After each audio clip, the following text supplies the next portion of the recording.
She is the person who I am. I, me, mine, myself, singular pronoun, and she. But she is a character, she is not me. This is not a story, nor are these words. This is not an autobiography, nor are these words. This is something true, I said with ugly tonality, or maybe just a failure in pursuit of that, or even worse, just a nominal truth of which I write to fuel an ego, to patch an insecurity, or more kindly, to be seen.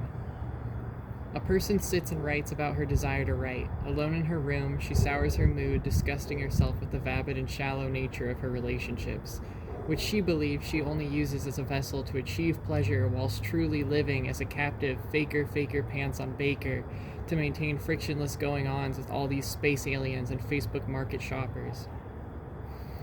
The validity of these beliefs is unknown even to her. It seems potentially that this writing and these thoughts are an even more elaborate scheme to trick herself into feeling clever in the absence of substance. Something to fuel an ego, patch an insecurity, or more kindly, to be seen. Regardless, the dwelling and circulatory nature of these thoughts are obviously unproductive. The temptation at this point would be to lash out at these patterns of thinking, declaring them a cancer or a disease, something that must be eradicated, and whilst this may be a partial truth, I don't know, and neither does she. It is not the whole truth with a capital U. To her complete and utter disgust, or maybe just mute apathy, she must temper her baseline desires and apply the common and banal understanding that her inward-facing reactionary judgment only fuels the initial flawed sentiment. This conclusion, to me, however, feels completely unsatisfactory.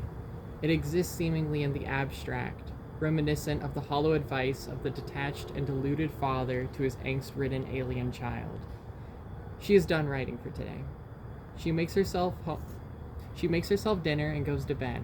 The next day, alone in her home, she writes to both a psychiatrist and a cognitive behavioral therapist, stating, "I feel alone around others. I find myself easily upset and desire connection.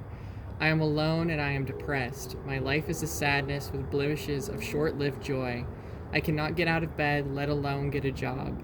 What is the origin of my feelings? What am I to do?" After a short time, both professionals wrote back. The psychiatrist's letter reads, "Dear Redacted, you likely are suffering from depressive disorder and need to be treated. Many people suffer from chemical imbalances and improper brain function, which can be alleviated through medication. Come to my office and we can find a prescription that will suit your needs. Additionally, I recommend you ensure your diet is healthy and you spend time with family and friends." The therapist's letter reads, "Dear Redacted, I'm sorry to hear of your struggles. I can't know the answers to your question for certain without speaking more with you. However, oftentimes our struggles manifest from unresolved and unprocessed feelings and experiences in our pasts. I encourage you to book a session with our offices and get the help you need. Additionally, I recommend you ensure your diet is healthy and you spend time with family and friends." Both these letters would lay unopened on the floor just beyond the slit in the door which they came from. With time, a pile of letters would build up on top of them and remain until further investigation was prompted. The confused father entered his daughter's house with the spare keys found underneath the welcome mat. Stepping past the small pile of mail, the house was uncharacteristically quiet and dark for this time of day. Out of concern, he opened the door leading to his daughter's bedroom, only to find her hanging there dead and alone.